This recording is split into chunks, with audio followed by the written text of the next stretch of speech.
Good evening, everyone. I'd like to call this meeting to order. It's the November 20th, 2025 public information meeting at 7:03. Is there any disclosure of community or conflict of interest? All right, seeing none. The purpose of this public meeting is to inform and provide the public with the opportunity to ask questions or to express views with respect to a development proposal. Councils are here to observe and listen to your comments. However, they will not make any decisions this evening. Township requests you please notify staff by email at planning@puslinch.ca or by phone 519-763-1226, extension 4.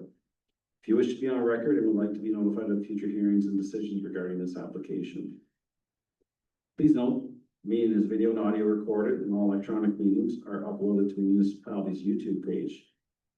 By attending this meeting in person or by registering to participate in the meeting by electronic means, you are consenting to have your likeness and comments recorded and posted on YouTube. Please note, in accordance with amendments to the Planning Act through Bill 185, following parties may appeal this application to the Ontario Land Tribunal for a hearing: the applicant, a specified person, a public body, the registered owner of the property to which the bylaw will apply, and the minister. Please note that if a specified person or public body does not make oral submissions at a public meeting or written submissions to the Township of Puslinch before the decision is made, specified person or public body is not entitled to appeal the decision of the Township of Puslinch to the Ontario Land Tribunal. In addition, if a specified person or public body does not make an oral submission at a public meeting or make written comments to the Township of Puslinch before the decision is made, person or public body may not be added as a party to the hearing of an appeal before the Ontario Land Tribunal unless, in the opinion of the board, there are reasonable grounds to do so. You may wish to talk to township staff regarding further information on the appeal process. Format of this public meeting is as follows. The applicant or agent will present the purpose and details of the application and any further relevant information. Following this, the public can obtain clarification, ask questions, and express their views on the proposal.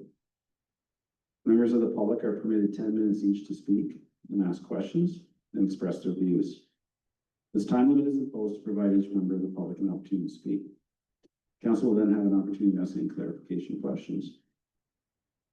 The applicant and the township's planning consultant will attempt to answer questions or respond to concerns this evening.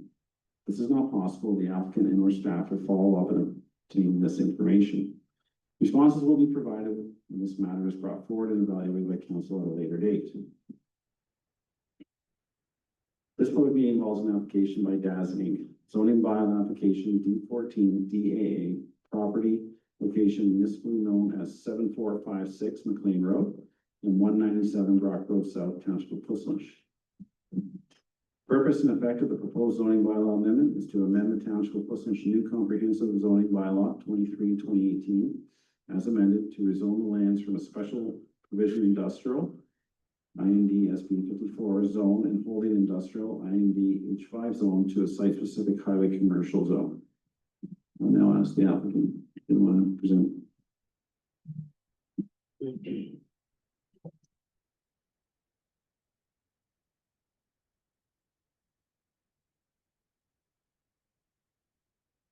Good evening, I'm Arlene Beaumont from Montreal and Associates. We are the agents for the owners of 7456 McLean Road and 197 Brock Road South. Next slide, please. So the subject property is located at the corner of McLean Road and Brock Road South. Property is about 1.62 hectares in size, or about 4 acres. It is currently undeveloped. You can see from this photo, it's quite well treed. Next slide, please. And I should just mention the existing, the historic uses on this site, I believe, were a small agricultural operation and a single-family home. All the structures have now been demolished. That's a terrible slide. Let's just go to the next one. Sorry, nobody can even read that. I apologize. So the lands are designated rural employment in the county official plan. That designation permits dry, industrial, and commercial uses. on large lots, and also some complementary commercial or accessory uses. Both properties are zoned IND industrial in the Township of Portage zoning bylaw. 197 Brock Street has a holding provision.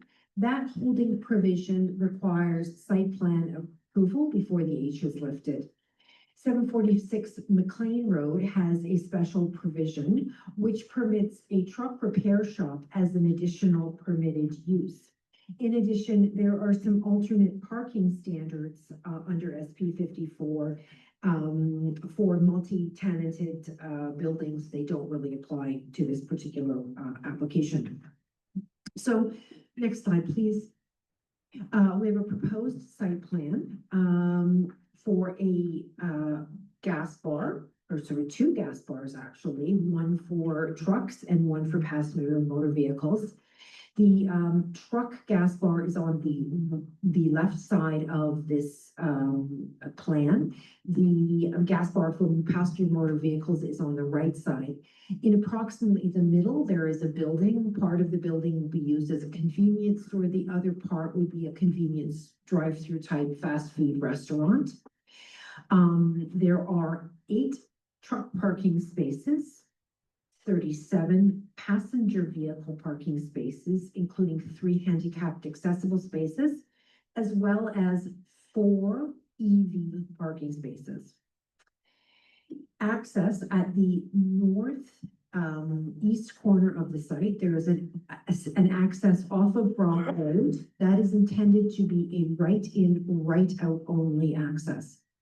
At the southwest corner, there will be an access off McLean. That would be a full moves access.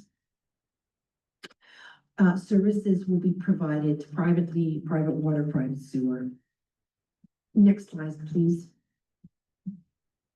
So, sorry, I just said all that, so you can skip ahead, please. So the Planning Act application. So the IND zone does not permit a gas bar use. It also doesn't permit a convenience store. The drive-through restaurant may be permitted in conjunction with other uses, but we are rezoning the site for all the uses. So we're looking to go from IND to HC, highway commercial. We do need some site-specific zoning. First of all, landscaped open space, the HC zone requires 25%. We are going to, our zoning bylaw will have be required at 20% landscaped open space. We also require some site-specific for the parking. The zoning bylaw requires 1 space per 10 square meters for restaurant uses. Our bylaw will require 1 space per 20 square meters for the restaurant. Next place, please. Next slide, please. So at the present time, we are working on addressing technical comments on the rezoning application, and we hope to make a comprehensive resubmission by the end of this year. A site plan application has also been submitted, but site plan approval cannot be finalized until the rezoning is approved. Our timeline, hopefully, is to get site plan approval late winter or early spring 2026. That's it in a nutshell. Happy to answer any questions. All right, thank you. So next we'll move on to the township consultant to do their presentations. So you just want to grab your seat. So I'll ask Jeremy Tran to do his presentation. Hi, good evening, council and member of the public. My name is Jeremy Tran. I'm a manager with NPG Planning Solutions. We are the township planning consultant for the applications. I'm going to proceed to share my screen with a presentation. Right, I hope it's sharing right now. All right. So as part of my presentation, I will explain where we are in terms of the development process before providing high-level information about the subject land's location, the proposed development, as well as the applicable provincial and county policies in the township zoning bylaw. I will also share the details of the zoning bylaw amendment applications and the high-level technical comments that the township, the county, and other commenting agency have provided to date. And lastly, I will explain what we could expect in terms of next steps. So in terms of development process, the applicant has submitted a zoning bylaw amendment application, which is currently under review. Preliminary information and comments have been provided to the applicant, and I believe the applicant is addressing comments and will come back for a resubmission. Once staff is satisfied with the with all of the technical concerns have been addressed, we will bring the application back to council with a recommendation report in the future. As for the location of the subject lands, as Arlene has pointed out, the sites consist of 2 properties, 7456 McLean Road and 197 Brock Road South. They are located at the corner of Brock Road and McLean. For the proposed development, the applicant is proposing a personal vehicle gas bar, a truck gas bar, a truck scale with associated truck staging area, a convenience store, as well as a drive-through restaurant. The application is to rezone the subject land to a highway commercial site-specific zone, and there is also a concurrent site plan approval application that has been submitted to the Township of Portsmouth. Under the Provincial Policy Statement 2024, the subject lands are within employment areas. And within the County of Wellington official plan, the subject lands are designated rural employment areas as shown on the map on the left-hand side. And on the map on the right-hand side, it shows that the subject lands are zoned industrial with a special provision number 54, industrial with a holding provision number 5, and the entire property is within the industrial design overlay. The zoning bylaw amendment application that was submitted requests to rezone the subject lands to a highway commercial site specific zone to permit all uses within the highway commercial zone. The zoning amendment would also permit a minimum landscape open space of 20% instead of the current requirement of 25%. The zoning amendment would also seek to permit a lower parking requirement for the restaurant use, 1 space per 20 square meter net floor area compared to the current requirement of 1 space per 10 square meter floor area. In terms of technical comments that have been provided to the application to date, for planning, we have requested for an updated planning justification report to discuss the proposal consistency with the PPS 2024, as well as more justification for the reduced parking requirement. For transportation, the township's consultant, Salvini Consulting, had highlighted technical comments related to trip generation forecast, queuing space, as well as a proxy surveys to justify the reduced parking rate.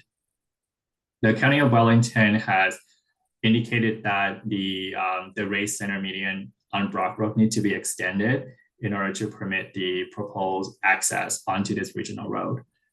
Other technical comments that were highlighted also include trip generation and the need for further analysis on the drive-through stacking design, including a proxy site data collection.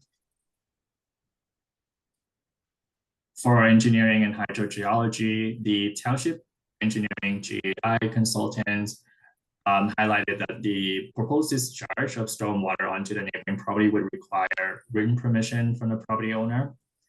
They also highlighted technical comments related to storm sewer and regional storm design. The township's hydrogeologist, Hardin Environmental, commented that the high sewage disposal would require environmental compliance approval with the MECP. They also highlighted the groundwater recharge deficit and the technical challenges associated with the high degree of treatment that would be required in relation to the small lot size and the high water table condition. The township ecologist Dugan commented that the site plan should be revised to minimize impact to the woodland and to comply with the county's woodland conservation bylaw. The other commenting agencies that are noted in the table have no outstanding comments. PDAC has provided draft comments on November 12th.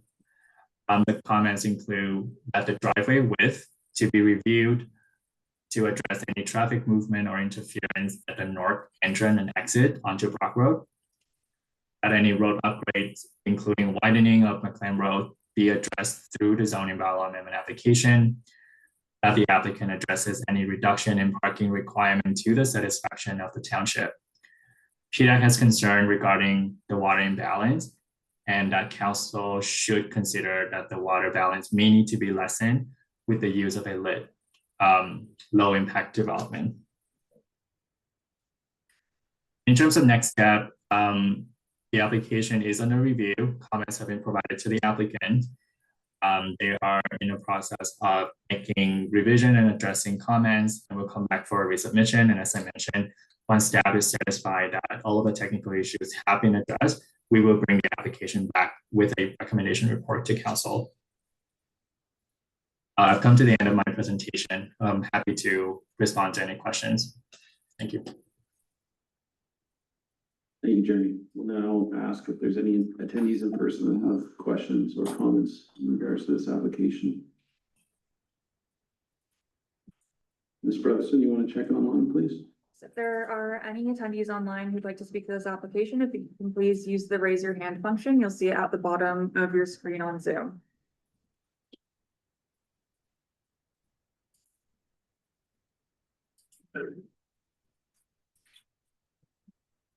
Councilman, clarification? Just have a question that's just come to me, so pardon me for not doing any early reading. You mentioned that there was a woodland on the property right now. Is there a mechanism to be tracking trees that are going to be removed? So yes, we've submitted an arborist report. There is a lot of trees being removed from this site. I have had some detailed discussions about tree removal permits and that kind of thing with the arborists. It is my understanding that the county requires a tree clearing permit unless you're going through site plan approval, which we are. So a tree clearing permit does not appear to apply to this project. Does that answer your question or not really?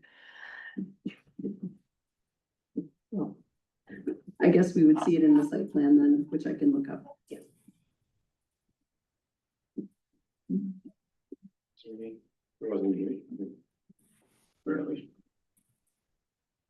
All right, we'll now move on to the second application.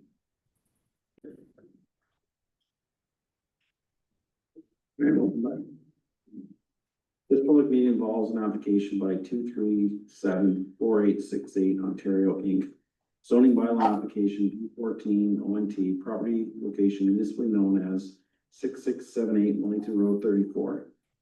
The purpose and effect of the proposed zoning bylaw amendment is to amend the Township of Plymouth's new comprehensive zoning bylaw 23-2018 as amended to permit a temporary use of a liquid soil management operation, in brackets it says the proposed use, on a portion of the property for a period of up to 3 years. Would the owner / applicant make the presentation, please?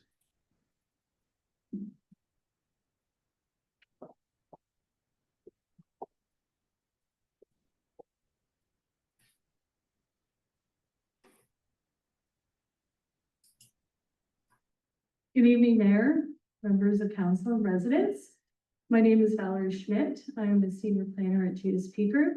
I'm here to present the application today for a temporary use bylaw on behalf of the owner of the property, Frank Erdl, who's in attendance tonight.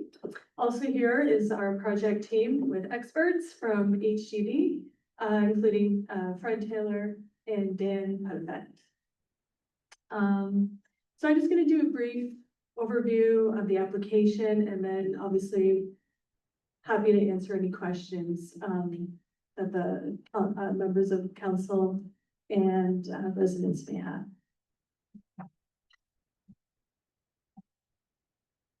So as you're aware, we are requesting a temporary use bylaw to permit the management of liquid soil on the property. I just wanted to take a moment to further explain Badger as a company and what's actually entailed in a hydrovac service, because I certainly didn't know before meeting the client.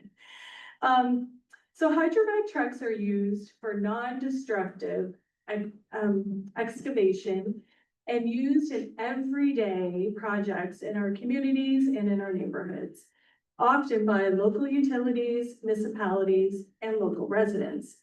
So the trucks use highly pressurized clean water in a vacuum system to excavate and expose buried infrastructure. This pressurized water liquefies the soil and it creates a slurry type mixture. These trucks can actually go as far as 50 feet deep. So the aggregate in the soil that's generated from these construction sites is then transferred to a liquid soil management site and for temporary storage. Soil is then dewatered, it's tested, and then it's transferred. Clean soil is then reused for, in this case, for the rehabilitation of the on-site gravel pit, and then clean water is recycled. So Badger has many sites in Ontario. This includes Toronto, Bradford, Hamilton, Oshawa, London, and Sarnia. These particular sites are exclusive for offices and for truck parking. There are 3 processing sites that is similar to what we're proposing, and these are in Ottawa, Sturgeon Falls, and Welland. Next slide. So we just want to go over here over the property. The subject property altogether is about 39.4 hectares in area and has frontage onto Wellington Road 34. The northern part of the property is licensed under the Aggregate Resource Act for a gravel pit. Within the property, so there's the property and then we're going to talk about the site. So within the property, we're proposing the temporary liquid soil management. In the area that we're going to call the site, it is highlighted in yellow on the map. So this particular area that's highlighted in yellow is approximately 2.9 hectares and is situated centrally to the site. It's accessible by a shared driveway with the adjacent landowner. And just looking at the map, you can see that the surrounding land uses include an aggregate, an adjacent aggregate pit, agricultural, rural, and environmental protected lands. So in conjunction with the proposed use, the MEC has recently issued a waste ECA for the proposed use, as well as an ECA for the associated noise and air, or air and noise, as it relates to the proposed use. And we're going to talk about that a little further in the next couple slides. So just some background on the site, the property and the site. Extraction operations and rehabilitation of the gravel pit have been ongoing for over 20 years. Previously, hydrovac operations were ongoing on the property for about 10 years, and there was no adverse effect to the environment and neighboring properties. And we're going to again talk about that in the next few slides as well. The operations have stopped while we seek temporary use approval. But again, over the past 10 years, soil, groundwater, surface water monitoring have been ongoing. And again, we're going to discuss this in a little more detail further in the presentation. So in this slide, it's just a blow up of what we're calling the site, the 2.9 hectare site. We're just showing this in greater detail. As part of the liquid soil management operation, the following is going to be included. This is a 1-story office and maintenance building. There's going to be 25 hydrovac truck parking spaces, 35 employee and visitor parking spaces, private servicing accommodated within the site, including water supply wells, a water firefighting water cistern, a holding tank, and a leach field. There's going to be an area for soil offloading and management, an area for soil processing and stockpiling, as well as a temporary pond and drainage swale that leads to the existing stormwater management on the site. There's also an area for soil screening. So from a land use perspective, the property is designated secondary agricultural and green lands in the county official plan. The northern property is located within the mineral aggregate resource overlay and further identified as a licensed aggregate operation. Next slide.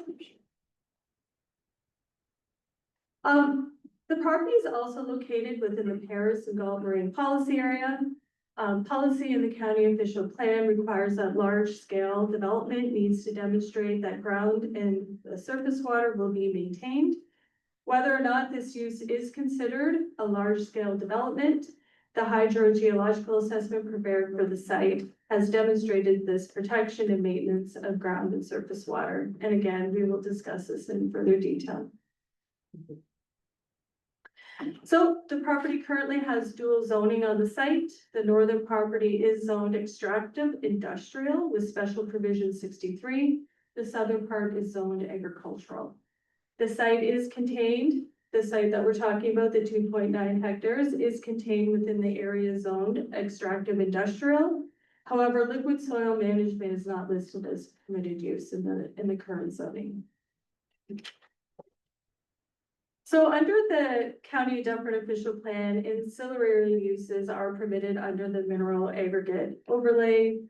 Ancillary is not necessarily defined in the county official plan, but it is commonly defined as providing support to the primary activity or operation of an organization. So the primary activity or operation on the property is a licensed aggregate operation that is currently undergoing extraction and rehabilitation. Access clean, dry soil from the liquid soil operation is directly used for the rehabilitation of the pit. There is criteria in the official plan that ancillary uses must conform to, and in which we believe the use does conform to. We do not feel that the use will pose any negative effects as it relates to groundwater supply and protection, noise, dust, odor, lighting, or unsightly storage, and contains access to a road capacity for a road that could carry the capacity that is required with the truck traffic. So there are many reasons why this site is desirable for the use. The main reason is the closeness to the gravel pit that's currently being rehabilitated. It is also a large lot, again, 2.9 hectares. As mentioned, there's also, as you can see through the picture, there's natural buffering around the site, not just from County Road 34, but from the adjacent landowners as well. Having frontage onto Wellington Road 34 is a great connection to major highways, including the 401. Also, there's an existing haul route in place for the trucks to use.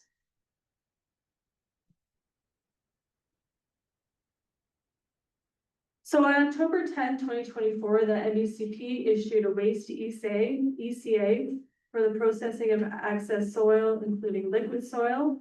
The ECA ensures comprehensive soil, surface water, and groundwater sampling, monitoring, reporting, and contingency programs. At the same time, in October 10th, 2024, a noise and air ECA that governs air and noise emissions from the equipment and operations and processing soil was also issued. The ECA provides for acoustic monitoring, dust control, and equipment maintenance to provide ongoing demonstrations of compliance.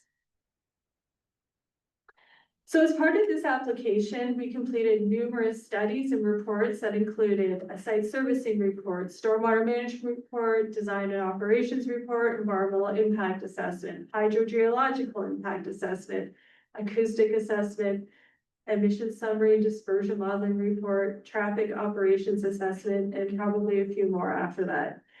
These reports were reviewed during a recent circulation, and comments were provided just over a couple weeks ago. Our consulting team is currently preparing our responses and feel confident that comments will be addressed.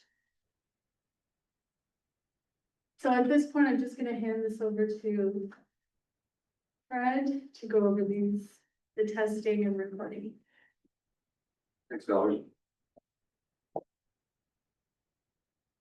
Good evening, Fred Taylor, professional engineer with GHD on behalf of the consulting team.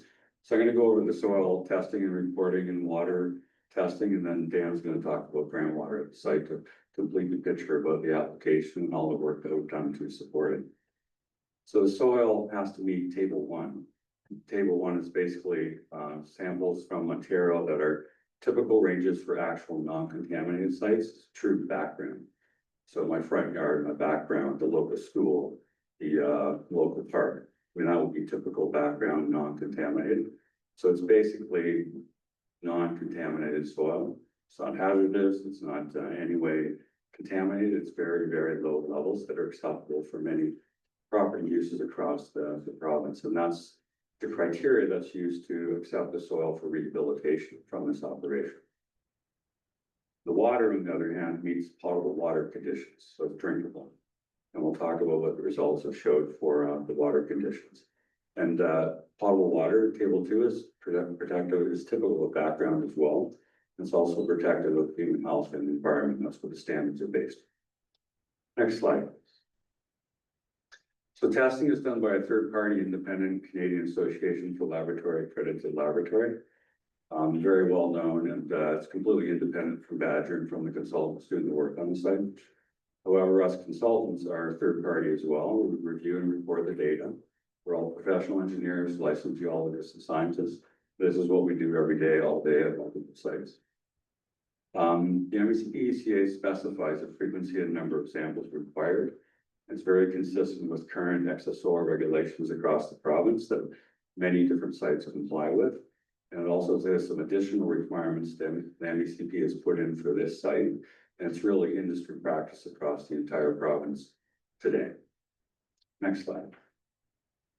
So for 8 years, we've been testing soil at the site, the dry soil that is actually used for rehabilitation, not the liquid soil that comes onto the site. Over the course of the frequency that's required by MECP, we've collected 462 samples. 61 of those samples, 13%, did not meet the table one very low level background criteria.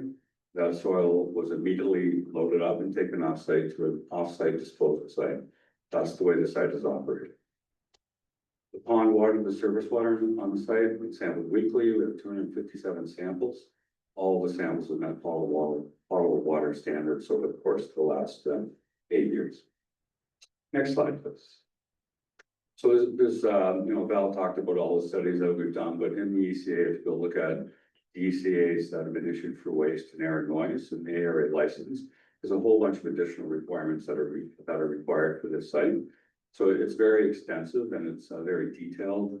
And we've helped Badger and the client come into compliance with all of these things, even though they're not operating now. We have a number of these things in place, and they've been proving that they've been documenting this and reporting it to the MECP and the township over the last number of years to demonstrate that we're complying with all of these things. I won't go through the details of these, but we're happy to answer questions about any of them. But the one I'll point out is one of the requirements that was negotiated with the Ministry of Environment was an impermeable liner beneath the soil storage area where the liquid soil comes in. It's placed on ground, water gravity drains off, and the soil is stockpiled and sampled as dry soil. The water runs through a ditch and into a pond. MECP requires an impermeable liner underneath that entire system, just as another protective continuously measured to show that if there is any contamination in that material, liquid or solid, it will not penetrate into the ground below that area. We have not installed that liner yet because we're not operating. We're required to design it, install it, test it so it's demonstrated its permeability, and provide as-built drawings to the Ministry of Environment before we start operation again. Client is certainly intends to do that. Next slide. I'll pass it over to Dan to talk about groundwater law. Thank you.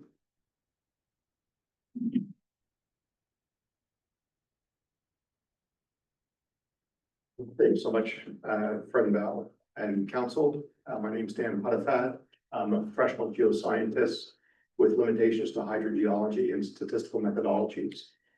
I wanted to talk a little bit.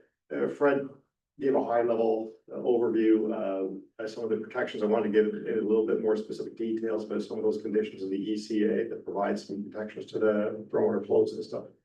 Those include condition 3.2.1. Fred was talking a little bit about the installation of what the ECA refers to as aspects of the site. Those aspects include the low permeability liner system that Fred was describing. Condition 28 also specifies the installation of that liner. Condition 21 prohibits any waste other than non-hazardous materials being brought onto site. Fred talked a little bit about that as well. And condition 28.11, the owner shall prepare a plan to prevent impacts of groundwater from storage or use of winter maintenance materials, including salt. Salt's no longer used for winter maintenance. Badger has switched over to using sand for traction purposes. In addition to those, we do quarterly sampling from the monitoring wells on site, including MWs 1 through 5, and the 2 background wells, BH 213 and BH 219. I'll move on to the next slide, please. In addition to those regulatory protections, like just geological conditions provide some protections for down gradient beneficial uses of water. I know a lot of people are interested in geology and hydrogeology, but if you'll bear with me, I'll just give a high level description of the way that water flows. Water will first infiltrate into the groundwater flow system, and then groundwater is only capable of flowing where geological conditions will permit it to. So for example, sands and gravels can typically transmit water orders of magnitude more readily than clays. Anything that's transported in groundwater will tend to migrate preferentially through these sands and gravels of the shallow stratified deposits. I'm showing here a snapshot of some well logs from the down gradient domestic supply wells. I've removed any identifying features such as well IDs from the logs out of consideration for privacy for people, but the logs themselves, they show that, you know, we see a clay layer at depth. Not sure if people can read those, but we've got, you know, a 7-foot thick, 50-foot, 50-foot, and a 40-foot thick clay zone. So in those situations, water is going to migrate preferentially through that sand, and that clay zone will provide an additional layer of protection for the beneficial uses of water, including domestic supply.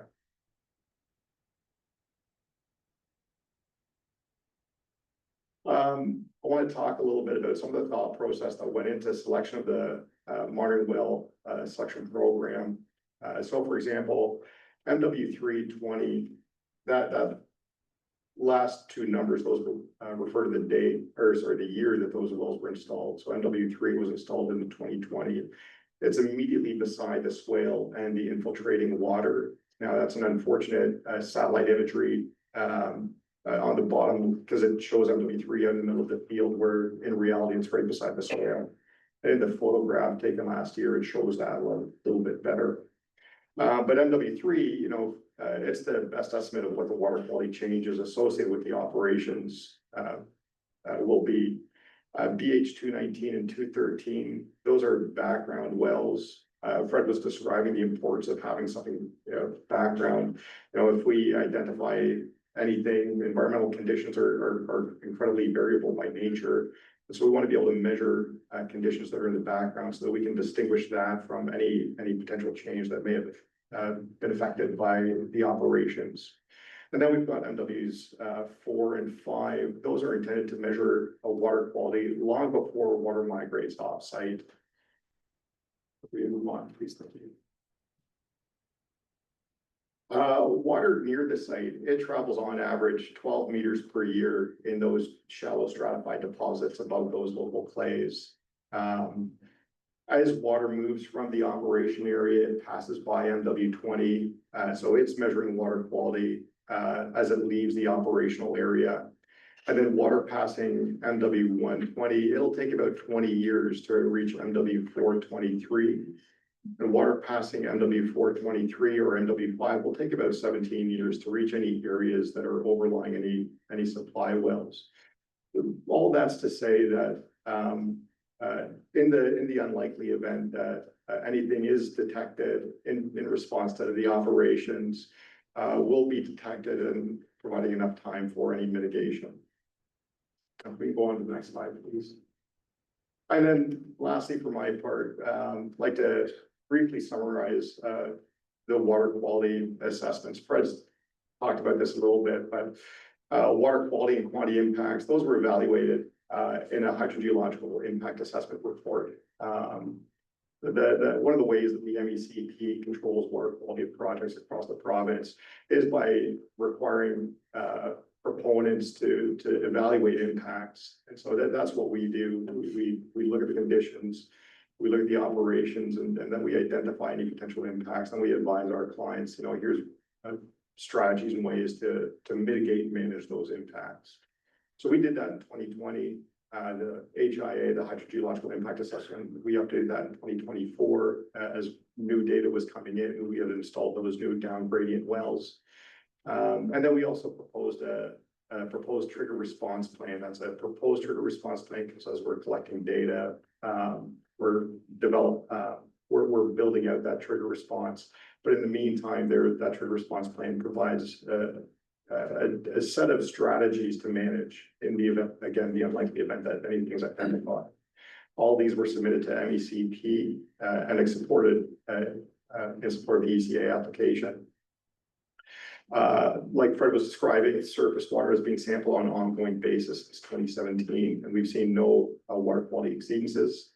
Groundwater is being sampled on an ongoing basis since 2020.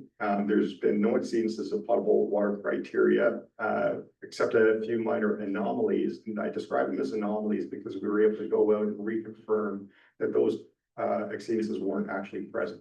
That's part of the trigger response plan, is just confirm that what's been reported is what's in the aquifer. Thank you.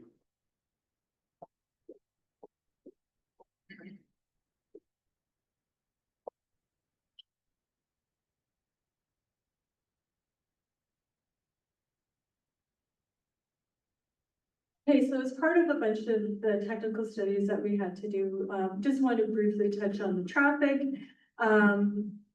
We did the traffic impact assessment. The conclusions of the report basically indicate that there's no significant changes to the existing conditions of the road network. And just to reinstate too, there's also an existing haul route that can be utilized by the vehicles. And as you know, living in this area, MTO recently did some upgrades with the interchange, and overall that just helps with the whole traffic flow and safety in the area. So just to wrap up, we are requesting the temporary use of a liquid soil management on the site. We believe the use is appropriate given no adverse effects have occurred previously. And now that ECAs have been issued for waste and air and noise, the technical reports have demonstrated protection of the natural environment, as well as ground and surface water with ongoing management, protection, and monitoring programs. Badger plays an important role in the community by providing support to critical infrastructure projects in the area. This is noted with many letters of support from various residents, utilities, associations, and municipalities. This is including Electra, Enbridge, Nova Power, Municipality of North Perth, Township of Gulf Aramosa, and the Canadian Water and Wastewater Association. So he'd be happy to answer any questions that council or residents may have. Thank you. Thank you, and I'll invite Joe Nethery to present.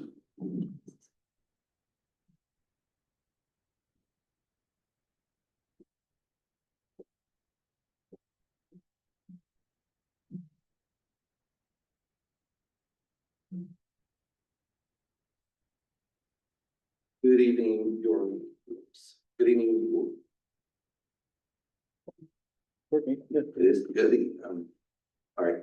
So good evening, your worship, members of council. Thank you so much for having me here tonight. I'm Joe Nethery, consultant planner for the township on the same application. On the application just introduced for the temporary use bylaw amendment for the number company. In terms of my presentation, I will take on my second slide, I'll take great care to ensure I'm not repeating or duplicating elements of Ms. Schmidt's presentation in terms of running through the development, the application process that this file will go through. The purpose of the application, very quickly on the location of the proposal, the county's official plan and zoning on the site. The applicable policy frameworks that we'll be following through in reviewing and assessing the application. A quick repetition of the concept design as introduced by Ms. Schmidt, and a quick summary of the technical comments and next steps coming out of this presentation tonight. So on my next slide, I'll note that the application was deemed complete rather through PDAC at your meeting in September. We're here tonight at the next stage of the application review process, which is the public meeting to provide an overview of the application and for council via committee to receive any information and feedback on the proposal itself. No decisions again being made tonight. A future recommendation report would come back to council in this regard. So as described by Ms. Schmidt, concurring that the application that is being sought is for the temporary use permission. This would follow section 39 of the Planning Act to permit the liquid soil management operation, as has been described in the applicant's presentation. When it comes to temporary uses, I will note that there is a 3-year maximum that is built into the Planning Act for such permissions. A council of a municipality may grant further extensions to that temporary use, again, of not more than 3 years, also through the Planning Act as well.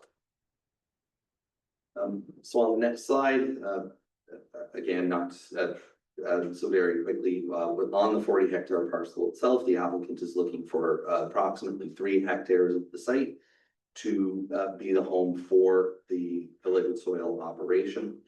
The site itself is surrounded by agricultural and rural lands on 2 sides, environmentally protected lands to the east, noting that there is an existing aggregate operation to the west. The 2 properties share a haul route out to County Road 34.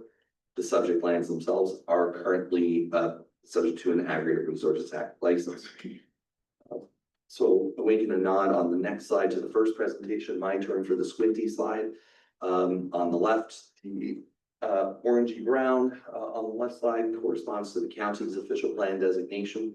It is secondary agricultural in the county official plan. On the right, the zoning bylaw designates, as noted, split zones across the site itself. The agricultural lands in the southern half abutting County Road 34, with a special provision additionally adding permissions for a kennel and recognizing the shared haul route. The extractive industrial lands recognizing the existing operation over the majority of the balance of the site. So on the next slide, this is an application that will involve multiple pieces of legislation and policy documents for which the proponent will provide their assessment of consistency and conformity with the relevant pieces, the relevant policies in those documents itself. This includes the Planning Act, the Provincial Policy Statement, the county's official plan, including its policies with respect to temporary use permissions. The township zoning bylaw, as noted as noted by the applicant, the use needs to be added as a permitted use in the zoning bylaw itself. There are also elements of the Aggregate Resources Act and the Environmental Protection Act that come into play in review of the concept. On the next slide, Ms. Schmidt has done a great job at detailing the application, the concept plan itself, and what would be entailed. Noting again the presence of an office for the site, for associated parking spaces, the areas for the operation itself, the offload of soil dewatering, the lined temporary pond, as has been detailed for our consumption tonight, and associated on-site services, which does include a cistern for firefighting protection. As noted, technical comments on the next slide have been provided through first circulation back to the applicant.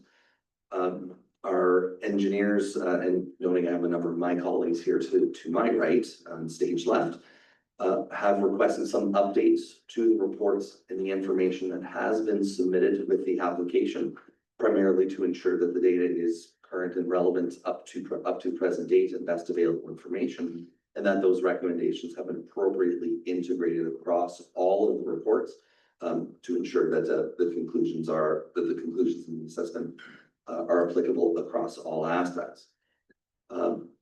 This includes civil engineering, stormwater management comments, operational comments, hydrogeological comments as well. On the next slide, additional information with respect to restoration and enhancement plans associated with the natural heritage feature to the east and that appropriate transitioning and buffering being provided.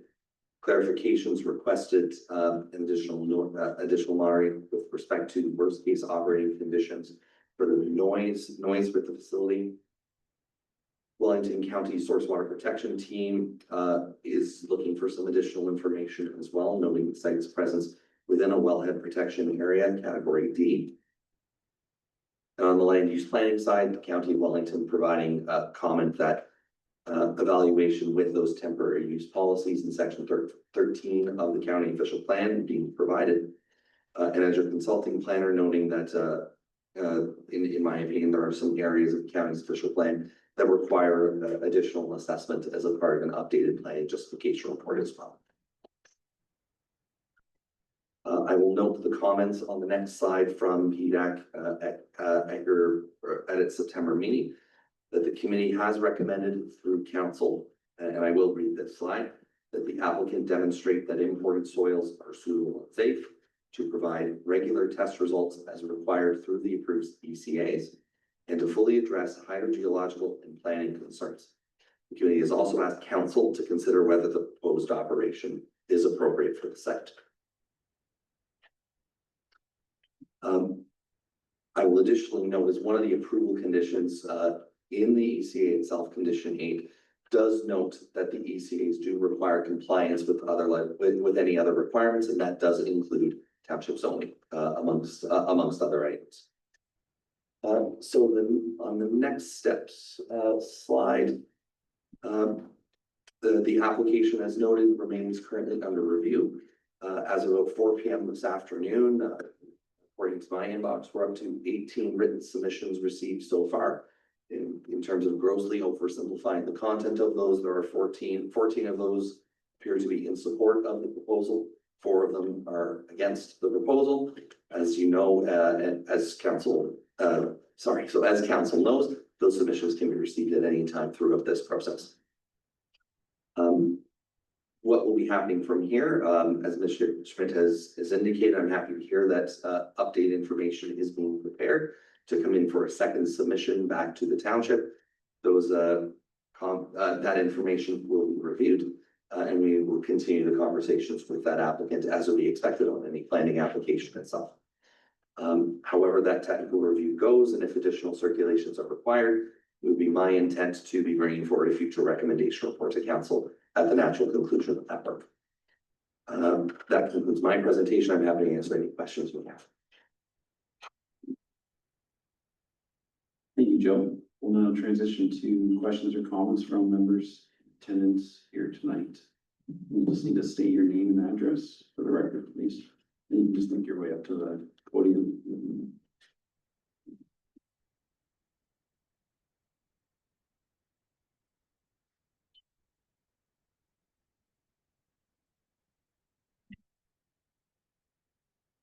John McNee with 697 section 2.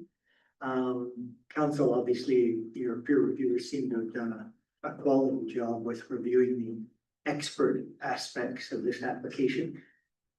I still have one qualm that I hope council will address, and that is, in listening to the applicant, they've noted that it was an operation from 2017 to 24, apparently without having the necessary permissions, which, much like aggregate compliance, I think should be something that should always be in the back of council's mind. But second is, they rather casually list the number of samples that were done for soil and water during that period. If I'm correct, I saw something like 480 some odd samples for water during that period. A simple math would suggest that's less than 1 sample per week over those years. it would be interesting to know how many truckloads were coming in per week, representing that one sample.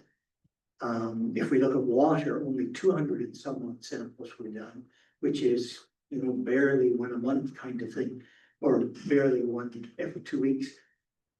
They also noted that 13% of the soil samples showed signs of contamination. Given the number of samples that were done, to have 13% showing signs of contamination in a situation that was operating without permission, without the permeable barrier that our Ministry of the Environment has said this operation should not exist without, suggests that the soil could already be significantly contaminated. 13% of those samples were already leaching contamination into this very susceptible area, especially with our forests and that next door. So I think that's something council really has to consider. And because of the powers that are given to municipal councils, and I state that the Supreme Court of Canada recognized that municipalities have the power to set higher standards, not lower standards than higher tier government like provincial and federal government. They have the absolute capacity to set higher standards when it comes to the environment and health. There is no reason why in these kind of situations, we shouldn't be absolutely requiring much, much higher sampling. And making sure that in situations like this, contamination never has the chance to get into these holding ponds, let alone with the potential to leach outside of them. And I would just add again that representing the number of samples that were done, how much pooling of soil was taking place before those 13% contaminated samples were noted. So again, the potential here for environmental and residential health problems is just huge. And given their background of operating without permission, I think this is a case where this application should absolutely be set aside for the time being while council and municipalities in general across Ontario take a much closer look, especially at the soil development when it comes to excess soil. Thank you.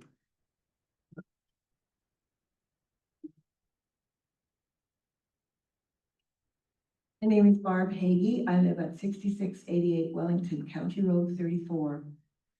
I believe that Frank Badger has been operating that Badger operation for at least 20 years.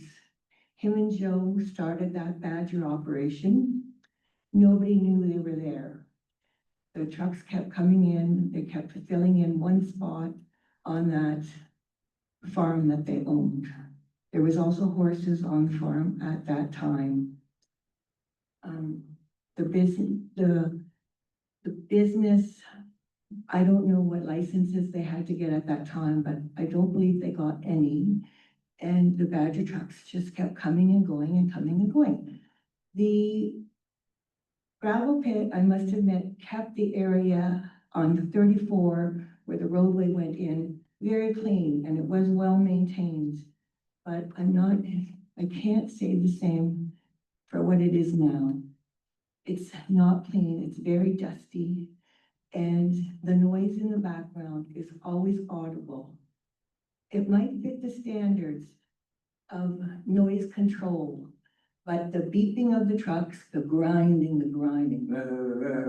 it's like when you have a tap in your house that drips, it's not loud, you can talk over it. You don't have to yell, but do you want to live with that grinding and the noise of the trucks unloading and driving in and the shovel, the excavator working and working and working? I recently bought a new water softener and a new light that purifies the water. I don't know if you're familiar with them, but my water stinks. I must say that. I don't know what's in it. I don't know. If it's from Badger, I can't say that, but I know my water stinks now.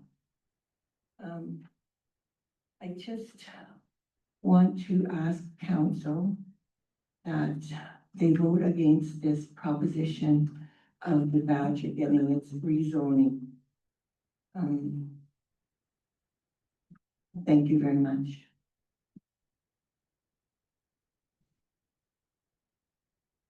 My name is Allison McCrindle and I live at 6639 Wellington County Road 34.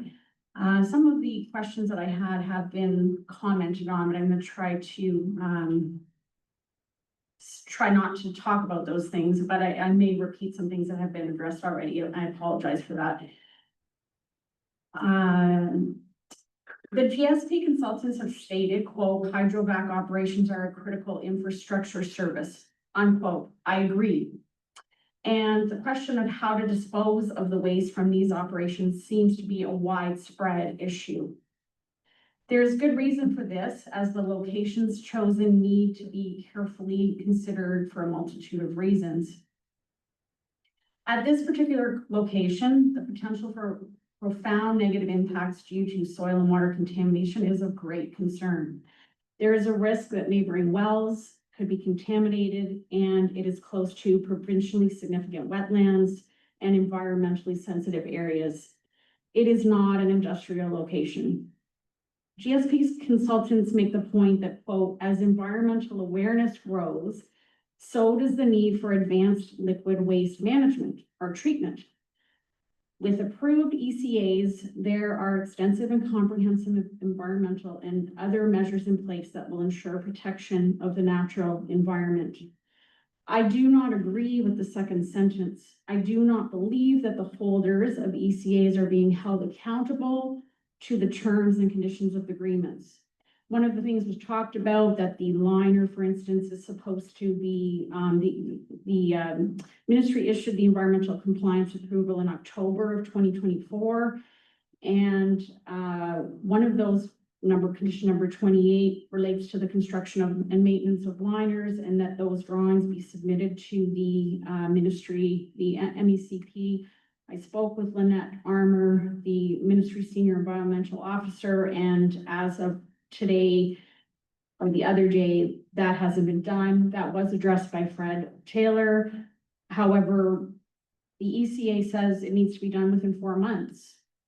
So I question why has that not happened? Once again, as has been mentioned, the track record of honesty with this particular company, and it is questionable.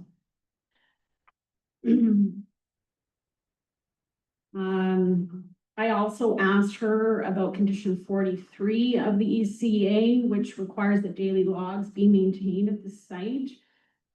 These need to include such things as quantities and sources of all waste received at the site, estimated quantities of all stockpiled soil on site at the end of each operating day, quantities and destinations of all waste and waste-derived materials shipped from the site. She was not able to tell me if these daily logs are being maintained, as she would only ask for them upon an on-site inspection. But she has not been on the property since the issuance of the ECA 13 months ago. My question is, do we really know what's happening there? Because it doesn't seem like the Ministry of the Environment officials are following up on this ECA compliance approval. So how, as a councillor, are you going to be able to make a decision on this amendment without knowing if the applicant is truly following these rules? Another condition of the ECA is that the owner ensure soil sampling and analysis. There are groups of chemicals listed for analysis in the ECA. This list is outdated, as it does not include some well-researched and hazardous compounds, including PFAS, which I'm sure we all have heard of by now, the forever chemicals, and tire wear particle compounds. There have been thousands and thousands of scientific papers published about these compounds, and they are not being tested for under the ECA. Maybe that question can be answered by one of the consultants as to whether or not they are being tested for. I don't believe so. It is now well known that the toxin 6-PPD quinone found in tire wear particles is the most toxic substance found in aquatic species. And there is now growing evidence that tire wear particles affect not only aquatic life, but humans, contributing to general cell damage, lung inflammation, cardiovascular issues, and digestive problems. At the last public meeting regarding this property in November 2022, the applicant's consultant, Fred Taylor, estimated that, quote, half, maybe 2/3 of the hydrovac residue originates close to roads, unquote. considering Badger collects waste near major multi-lane highways, including 401, Highway 7, and Highway 8, the potential for these pollutants to be present in their liquid waste, I would say, is very high, and yet they're not being tested for. So I ask you, when you are making your decision on this application, to please consider for now and for future generations, if this property is a suitable location for the dumping of hazardous liquid waste. Thank you.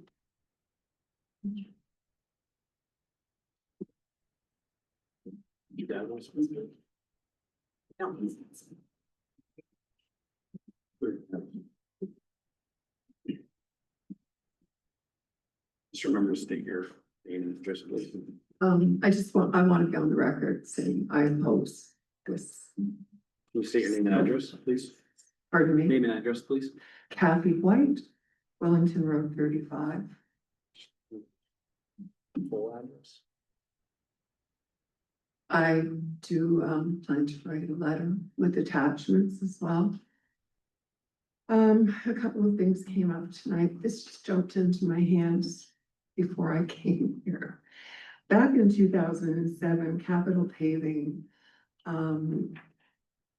surrendered the license on the most northern part of this property on the east side, because the pit started first. No, yes, on the west side and then moved to the east side. I'm also concerned about the little tract being next door. I'm talking to the county planners last night. Little tract is, it's a pearl that Puslin has. It's well used. I was in there last year with the field naturalist looking at plants, wildflowers.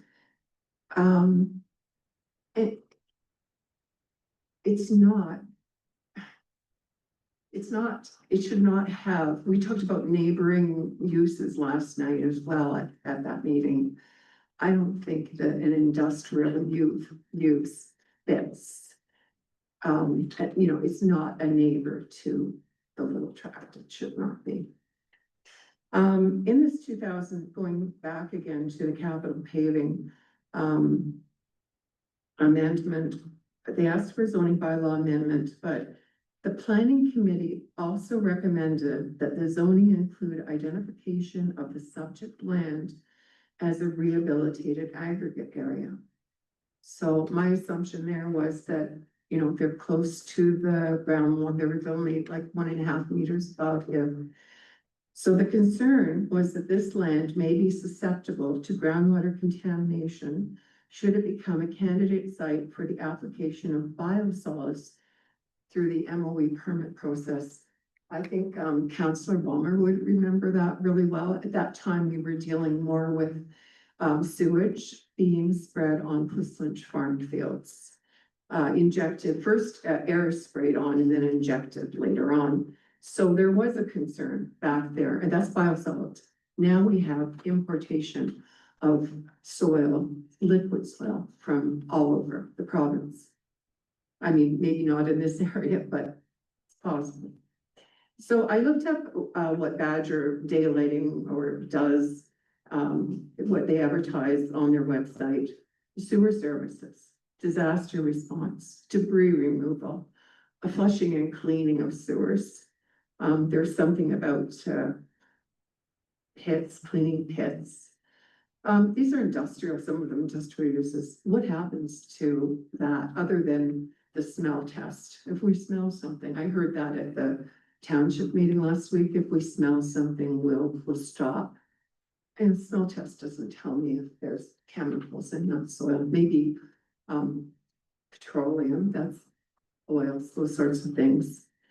Something was said here earlier just tonight about extraction.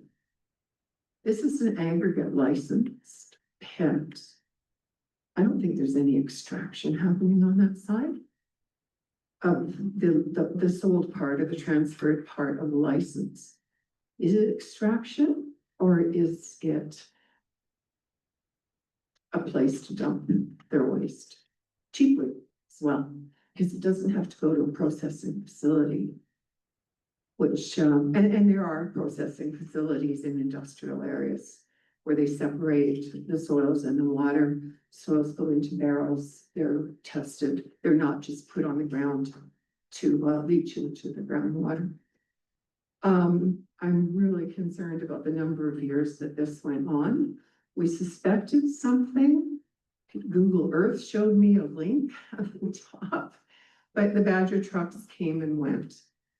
And it's unfortunate that we don't have the means, I guess, for the bylaw officers just to check suspicious looking circumstances in the township. No adverse effects for the past 20 years. I believe that's untrue. That's something that was said here because the testing shows that there have been contaminants. And it's the noise as well, which I was unaware of. Can these permits be transferred? Were they to get these things in place, if the owner of Badger was to line this all up, have the approvals in place and have this 3-year deferral, could they sell this site and say this is now an approved site and walk away with multi-million dollars in their pockets? And I'm unsure if they could do that with the is that zoning specific? Zoning have to stay with this operator and those MOE approvals, or could they be transferred to a new owner? Makes the site very valuable because now it would be in compliance. Again, I'm unsure about the Agri-Resources Act part of this.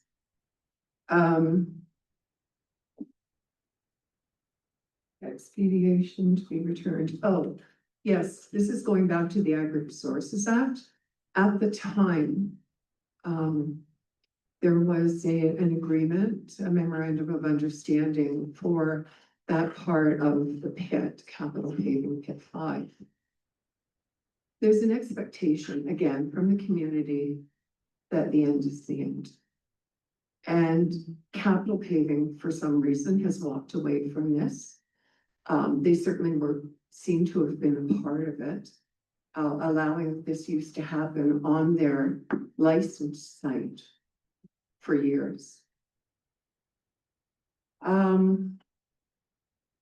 That expectation that that pit would be there and gone is gone, because if this permission is granted 3 years from now, I'm told that we're just told 3 more years, it just becomes an accepted use. It could have a new owner, I guess. When is the end and when is that pit? It's not a pit. There's no extraction that I'm not happening there. So what does this have to do with aggregate extraction? These are my questions, comments, and I'm very, very concerned about setting a precedent. Oh, the other thing is 3 other sites were mentioned here. Ottawa, that would be carved. That's an industrial area. It is a pit. It was operating. They were dumping in the pit, I believe, before approvals. But again, I'm not going to 100% say that. Just my research shows that there was something happening in that pit, which is on Cart Road. And Badgers has the operation in front. The second one, Sturgeon Falls, I think that's pits as well, in gravel pits. Welland, I think the Welland site is also owned by the same owner here as Conestoga Badger. And Welland is also in an industrial area. This isn't an industrial area. This is the expectation. This would go back to farmland. It would be a quiet area beside the little tract. I can't say how opposed I am to this. Thank you. I had no intention of speaking. It's Robert McCrindle. I live within sight of the operation. It so happened that even at my advanced age, I'm still involved in with a company that is world renowned, not little, but a Guelph company that provides standards to every country in the world that has academic labs or industrial labs that look at pollutants that are persistent, been active since the days of dioxins, PCBs, brominated flame retardants, provides thousands of standards that allow labs, advanced labs, to estimate absolutely tiny quantities accurately. Think of half a teaspoonful or less of a chemical in the volume of 5 Olympic swimming pools. That's what the company I'm associated with allows labs all over the world to look at and determine good values of tiny, tiny, tiny quantities. And it so happens that in recent years, the main focus has been to serve the PFAS area. I think the laboratory has something in the order of probably 1,000 standards for the PFAS that are known. And for example, the standards are used to estimate the amount of PFAS that's in our bodies, in our blood, everywhere. We are polluted with tiny, tiny quantities of PFAS, probably not doing us any damage, but some of them are known to be carcinogens. Now, and out of interest, Ms. White mentioned the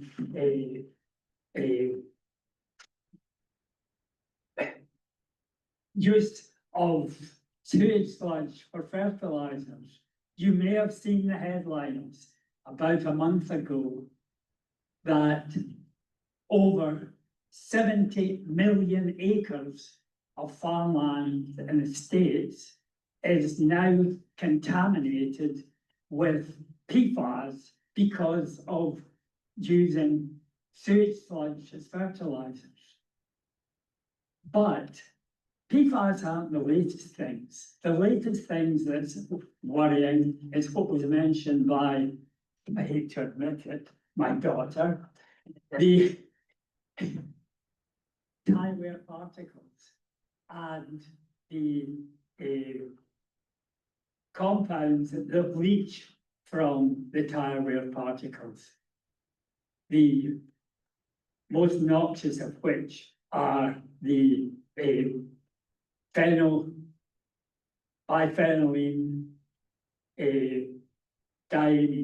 phenylene diamine, BPD, and it's added to tires to prevent deterioration of the tires by oxidation with ozone.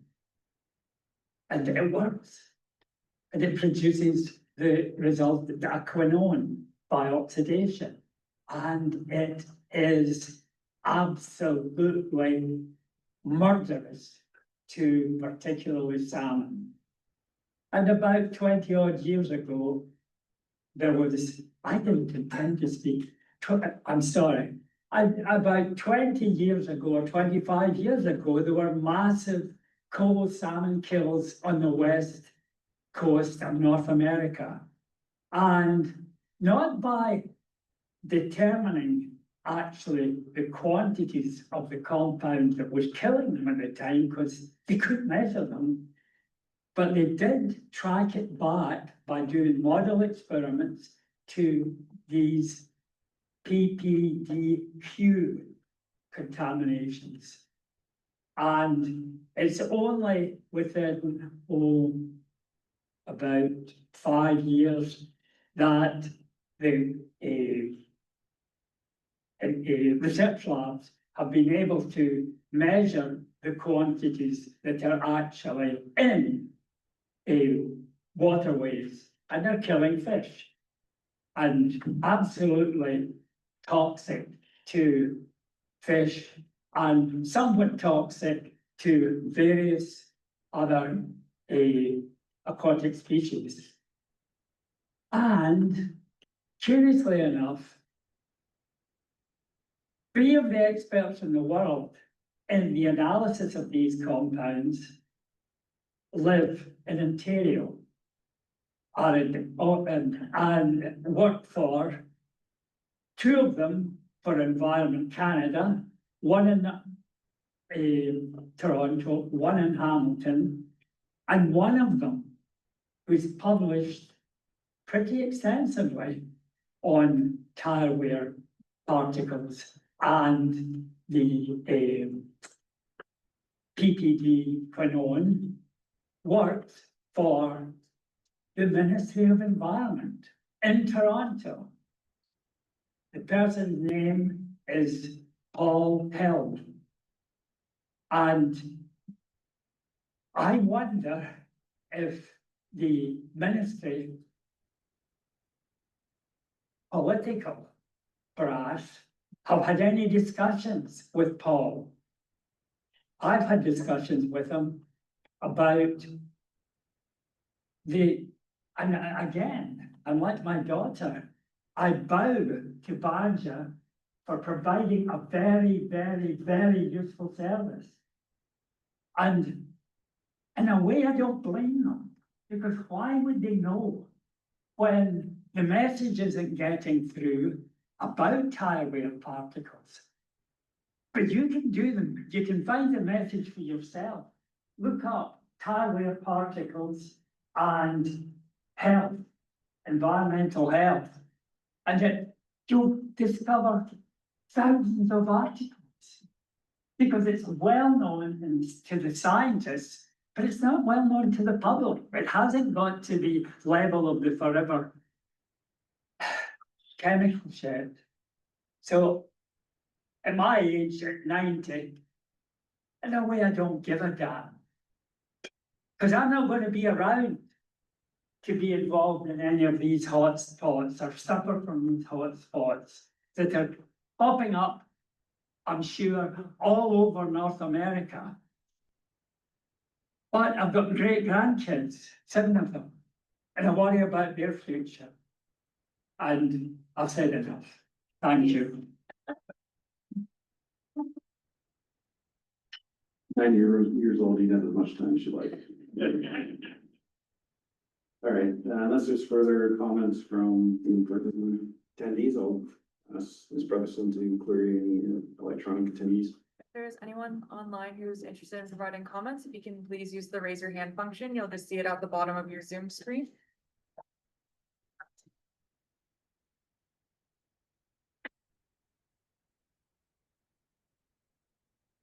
I'll just ask one more time if there's anyone who's interested, if you can please use the raise your hand function.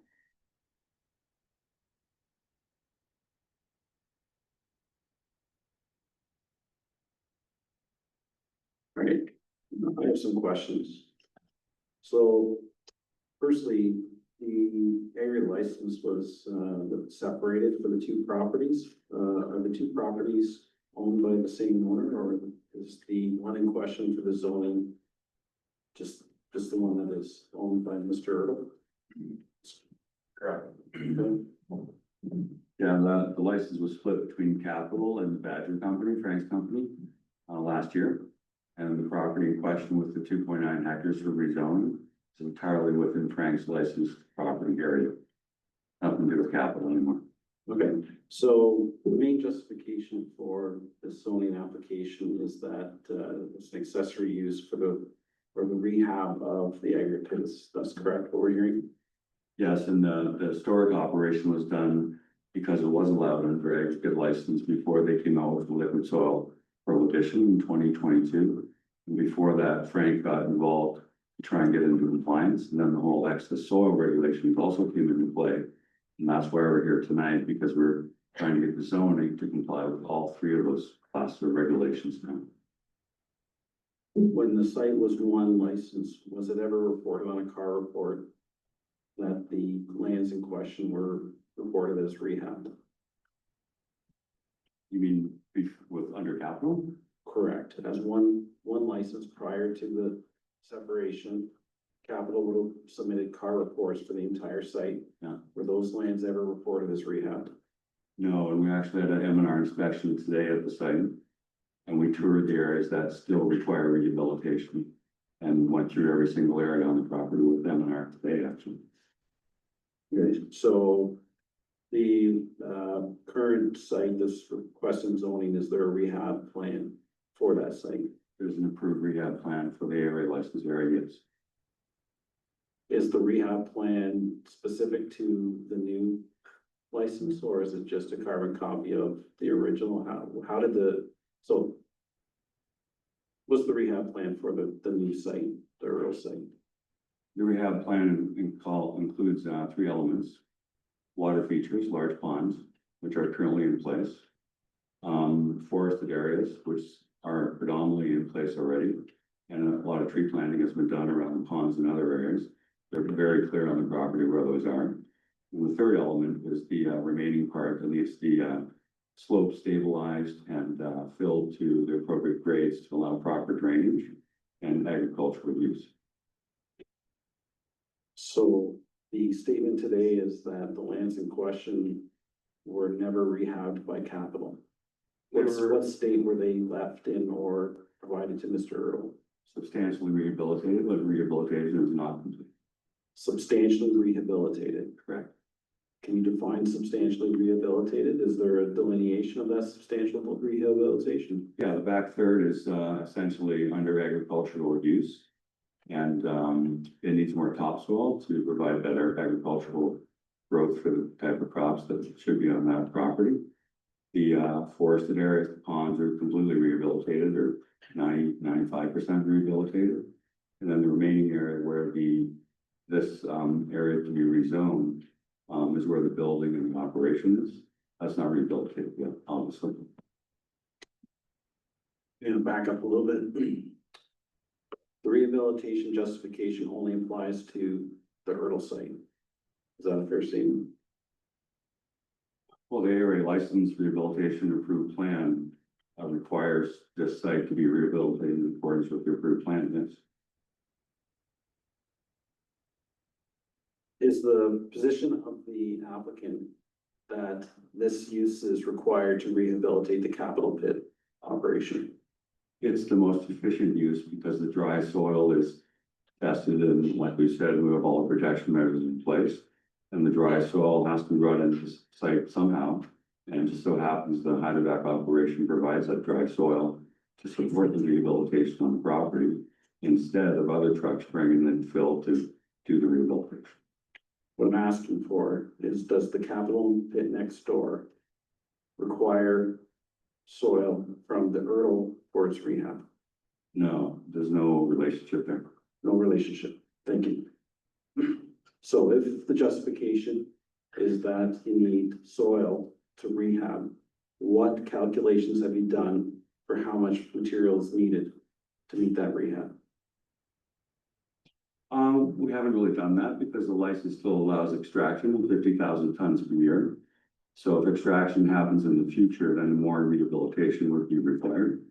Currently, a ballpark estimation would be that the hydrovac operation could operate for at least 3 years and provide the material for rehabilitation, and the rehabilitation at that time would not be complete. So what I'm hearing is that your primary reasoning for the justification is that you need rehab, but you have not completed calculations on how much material you need for the site on the premise that you assume that there's going to be more extraction. Potentially more extraction is allowed under the license, yeah. well, they're always allowed, extraction until they surrender. There can be a tablespoon of material left for extraction. So,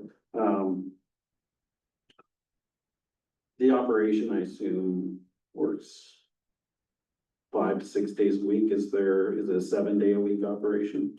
Or is The ECA specifies the operating hours, and from the top of my head, it's within the noise bylaws of the township. So it's something like 8 AM to 6 PM, 5 days a week. And if there's emergency situations where the battery trucks are needed on a, electrical line that's blown out or pole that's fallen over, or gas line that's leaked, then it's allowed for emergency operations. Have you run the calculations of 25 trucks operating 5 days a week, 6 days a week, whatever sorry, I was reading, so I kind of tuned out there for a second. What calculations have you run to determine how much soil potential these vehicles can bring in over a 3-year period, working 5 days a week? The ECA matches the 25 trucks per day in terms of the maximum quantity that can be brought into the site is based on 25 trucks. But again, with the catch-all, I'll use that phrase that, for the rehab, you can extract more. For better farming, have you not done calculations of how much soil you need? Do you need 10 feet of topsoil to be better farming? Do you need 6 inches? Do you have The rehab plan requires a minimum of 8 inches. And the back third of the property does not have 8 inches of topsoil. It's more like 4 inches. And that's about, we could do the calculations. We're happy to do that. We'll provide more detail around that. Absolutely.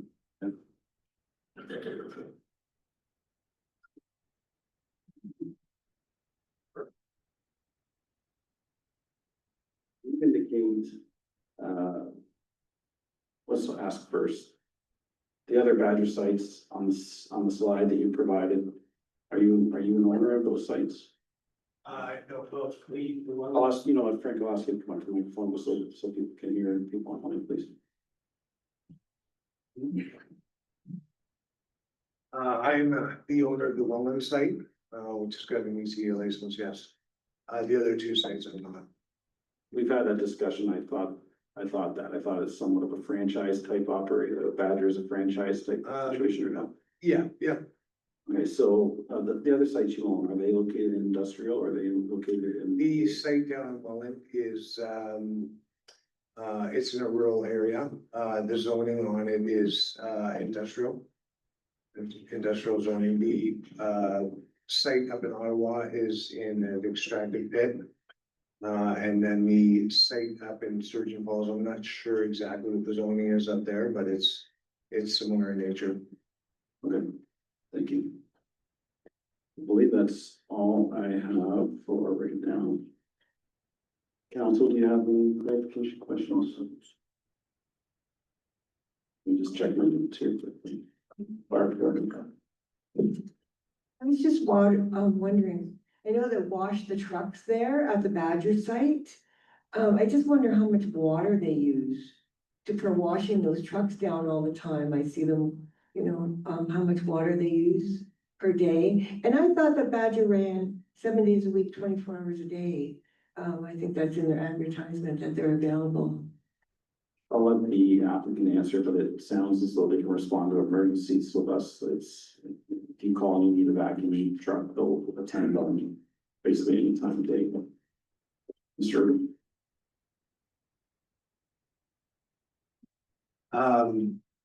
How much water is needed to wash a Badger truck?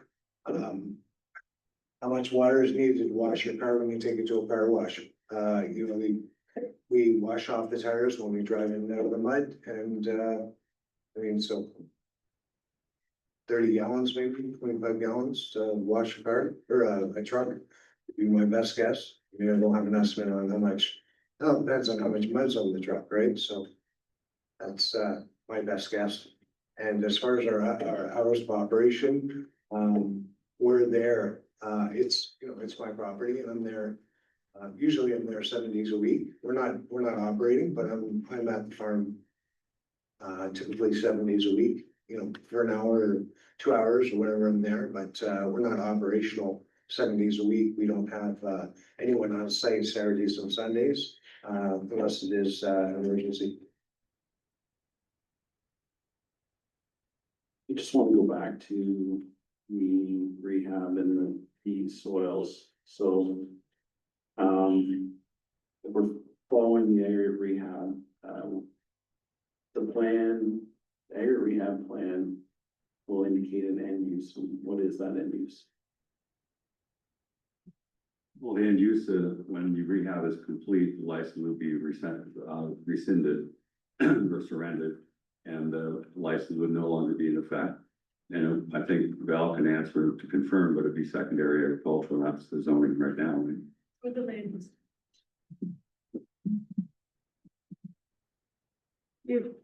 It would go back to the previous use, which would be agricultural or secondary agricultural.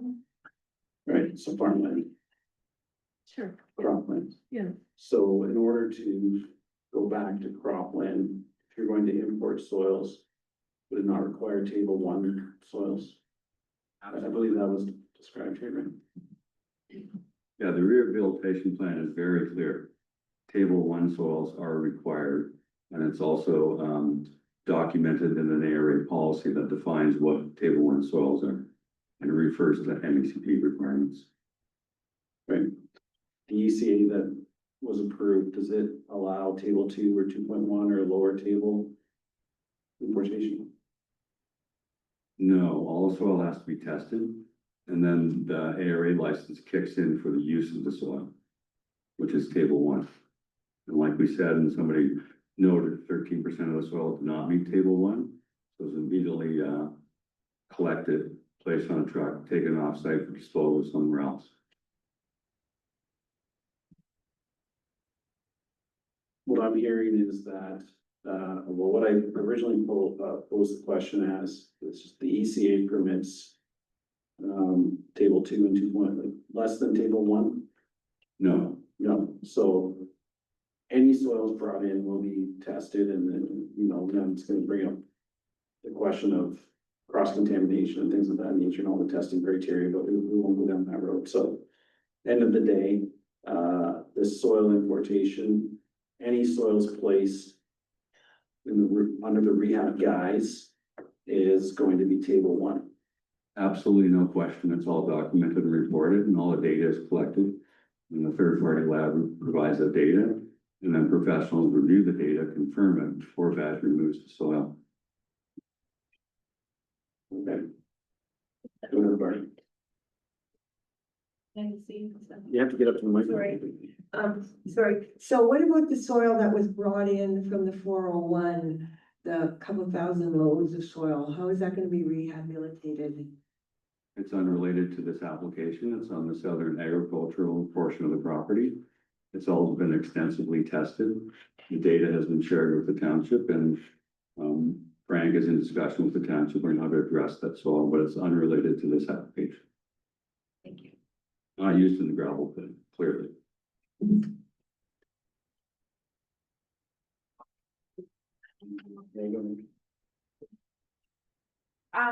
I guess I'm finding it hard to understand that all of this work and time and money that is being spent by this particular company to have this 3-year temporary use amendment is really only for 3 years, maybe 6 years. And it has to do with rehabilitating the land, and then they're just gonna move on and go somewhere else and continue their, like, why would you put all of that time, money, and energy into this with, and then not have the idea that you're actually gonna stay there for more than 3 to 6 years and run this operation? I don't know, I find that really hard to believe, just a comment. Mr. Erdl feels like you'll address that. We have, we've been there for a long time. I mean, you guys are my neighbors. It's, we originally posed this, our original application was for permanent. The gravel pits are not permanent. At some point, gravel pits are gonna be rehabilitated and turned back to farmland. when we spoke with Courtney, Fred and I had a consultation with Courtney. And, she had said that, a temporary use, would be something that, council would look at.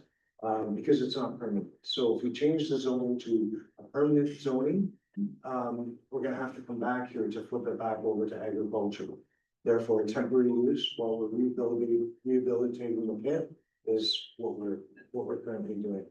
So With the intention of moving your operation somewhere else. eventually, yeah, you know what, it's my farm. And, you know, I'm not planning on selling my farm or getting rid of it. I'm planning on using it as a farm, like it's always been. We've got the back portion is in agricultural, we've got the front portion is, you know, we're farming that. Will is farming the back portion, we're in the front portion growing hay there, and that's the end use of the property, that's what it's there for. We have the resources to be able to rehabilitate the pit with the business that we're currently running. And that's, you know, sorry. Yeah, was there any other, and I would implore, you know, Barb and yourself, we're neighbors, I mean, if you have an issue. You've got my number, give me a call and I'm glad, you know, I wanna say thank you to my consultants for doing a you know, wonderful job presenting and for, you know, the numerous support letters we received from neighbors and the letters that you guys had sent in with their concerns. I'm a phone call away. We don't have to wait till we get to a meeting. If you're concerned about my operations or how it's going to affect you, by all means, give me a call. We're neighbors. I supported your tree business for a number of years. Send my employees over there to buy Christmas trees. We're neighbors. So if you have an issue, I'm right across the road. So I've been to your place lots. Why don't you come over to mine and I'll show you what we do then. We're not hiding anything. We're not you know, my integrity is certainly not coming to question about whether we're lying about things or doing things inappropriately. We've been doing this for a number of years. The last thing that I want is contaminated material on my farm. My children have grown up there. My son's sitting in the back row. We put up fences there. We've worked our butts off on the farm. It's, you know, it's our home too, right? It's not just your home, it's my home too. It is your home. Oh, I don't actually live there, no, not currently, but it is my home. And to your letter that you had sent in, I live next door to a gravel pit. My home where I reside, I live right next door to a gravel pit. And it's probably about 50 feet away from the gravel pit operation. You're on the other side of the road, so I know the day-to-day operations of the gravel pit. I hear it on the day in and day out. When I jump in my truck in the morning and I've got dust all over my truck, it's from the gravel pit operations, and you know, that's unfortunately Puslinch and in the area that I live. That's where the gravel is, and we need gravel, we need gravel pits. Nobody wants one in their backyard, but unfortunately, there's a strong need for it, right? When I had originally bought the property, it had a gravel pit on it, and you know, we're gonna continue to rehab it, and turn it back in front. And you know, your question's not related to this application, but the fill that we brought in front, we've got a site alteration permit that the township is reviewing. And once we do receive that, the go ahead from them, we're going to plant trees in the front like we originally talked about. The whole purpose of bringing that material in was to take the grade down in the front, because the buildings up from my property are all flooded every time it rains. The hallways and the inside of the building, the water rises and actually runs into the building. So we wanted to grade out that front portion of the property so that the water sheds away from the building, so they don't flood. I know it's not this part of the application, but I wanted to explain that to you. And to let you know that I'm available to everyone. If you ever want to talk, we have concerns. We shouldn't have to address it here. We should be addressing it as neighbors. Want to come back? Mr. Chairman? I don't blame Badger as much as I blame the Ministry of the Environment for not cluing into the fact that the one way or another dumping the wastewater Some of it will get into the wetlands right next door and may get into some wells, but that's short-lived. The long-lived problem, almost certainly, are the solids. Because these solids almost certainly are contaminated with tire wear particles that slowly and steadily through the years will leach out 6 ppd and 6 ppq. It's an ongoing problem. We took the name that you mentioned, and we're gonna, as a township, we're gonna reach out to Paul. You ready to know? Okay. Yeah, We're gonna reach out, okay. just to educate ourselves a little further. Sorry, I told you to have as much time as you want, but sorry, Ms. Kimmel. So I'm just reading from a slide here that says, and it's from your ECA, the owner shall ensure the soil sampling analysis, the number of samples collected for each stockpile is in accordance with table 2 of Schedule E of the Ontario Regulation 153/04.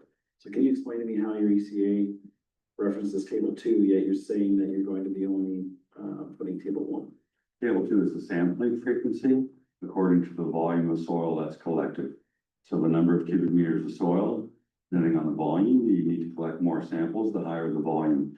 It has nothing to do with the standards that we use for comparison of the actual data from the laboratory. That's separate tables.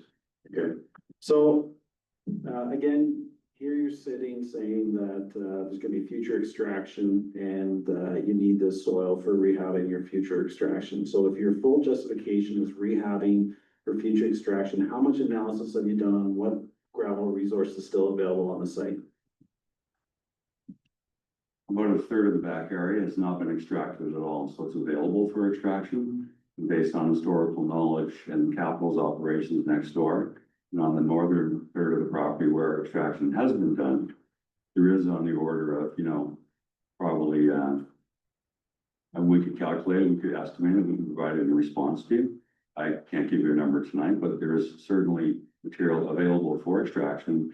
The extraction has not occurred in that part of the property today. I'm definitely looking for calculation on total soil required if the justification for the whole site, if the justification is accessory to the rehab or to the gravel for rehab.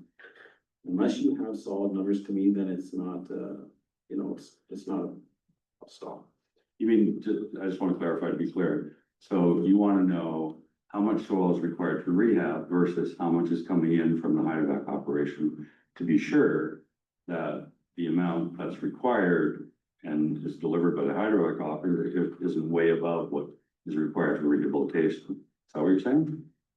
I wouldn't say way above. What I'm looking for is, yes, I'm looking to know if you have 4 inches in the back and you need 8 inches more, there's going to be a total number. Okay. Then you're gonna calculate how much extraction you're going to do, and then there's going to be a rehab plan, and we're gonna come to this grandiose number that says we need X amount of soil. Yeah. And that should fit in 3 years or less. And there should be a plan that says it needs to be put to this elevation, this much depth. Because otherwise, I don't understand the justification. Yeah, the rehab plan provides all the elevations. And we can provide the calculations to support what you're asking for. No question. Thank you. I think I'm done harping on that part. So you have to be clear. It is what it is. Okay, unless there's further questions, maybe one more time online. If there's anyone online who would like to make a comment saying something, please use the raise your hand function. It's just located at the bottom of your screen.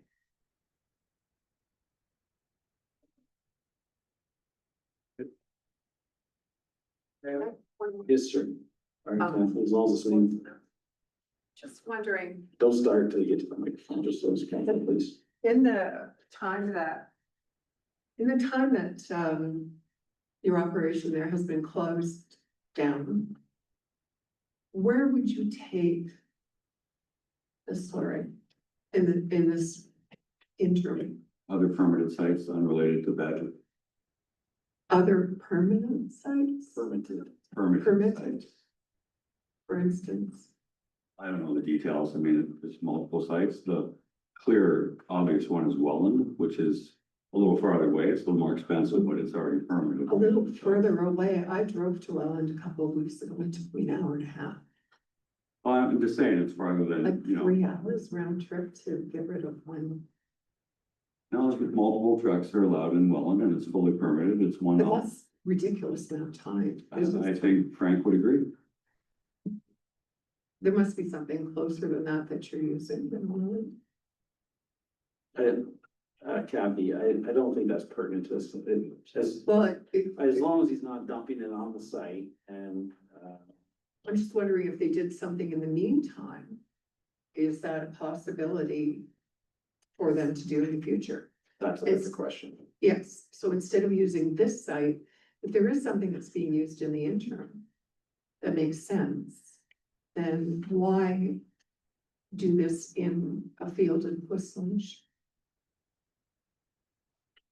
Because he can apply, any landowner can apply I know. for zoning, so, you know. But it's just, and then I do want to stress the fact, I do believe that the Welland site, I mean, there are other industrial operations around that. And also Carp. The Carp Road is completely industrial. Harp Road is a licensed ARA site. At the back on McGee Side Road, It's owned by Badger. It's almost like down to the site. it's owned by Badger. Chadwick or something. But The same owner that operates the hydrovac at the site owns the gravel pit. yes, that's true. But it is a commercial area, It's extractive industrial. way more than County Road 34. County Road 34 is extractive industrial as well. Under the. I'm not being, my point is, the back of the property on Card Road may have been a pit and had extraction, but I don't think it's seeing any extraction now. It's being used by Badger. I which is a- can help here, Kathy. I just don't want to get into a back and Well, forth. but I want to make sure that we understand that this site is different. There, So- and I'm not getting that. He's saying it's in a pit. It's not. Well- Card Road is all. Extraction is allowed at the Carp Road site under the ARA license. It's not- Sir, just give me a second. Go ahead. So through even the Wellington County Tax Assessment Appeal, through that process, an industrial tax class was created too. So I'm assuming that that site would now be under the extractive/industrial. So he's correct. And I don't think you're incorrect, that there's likely more appropriate use right, in around it, and it was.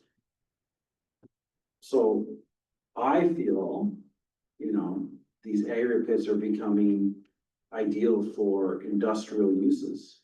And that's, and to me, that's not appropriate when they license pits. So going forward, this is highlighting very important items that we're gonna deal with every application that comes forward in this township. We're gonna have to dictate the truck, the boat, the ore, the motor, like you name it, we're gonna have to identify it because they're too susceptible to other uses. But we're here today, I hear what you're saying, we don't have the same use around, the pit next door is extractive industrial. They submit car reports that extraction is almost complete, so much so that the scale house has been removed, that the plant was removed. So how the argument of there's like uses around, I would argue that, because that pit is winding down. So I think that's where you're going to we're in a rules component here in. Yes, and I want to just make it very clear that the uses around those other sites are not farming. Fair statement. There might be some in Welland, but there definitely are industrial uses next to it. So it's not a. That's the point I want to make. I don't think it came across very well here because we keep saying, well, there was a pit there, but there are shops and commercial uses or industrial uses there. Okay, thank you. Thank you. Right. I declare this public meeting closed. Council will take no action on the proposal tonight. Staff will be reporting at a later date with a recommendation for council's consideration. you wish to receive further notification of this proposal, please email or call planning@westlinch.ca or by phone 519-763-1226, extension 4, or contact township staff during regular business hours. Only those persons who leave their names will be provided further notification. If you wish to speak to the proposal when it's brought before council in the future, you must register as a delegation with the municipal clerk prior to the meeting. Thank you everyone for attending tonight.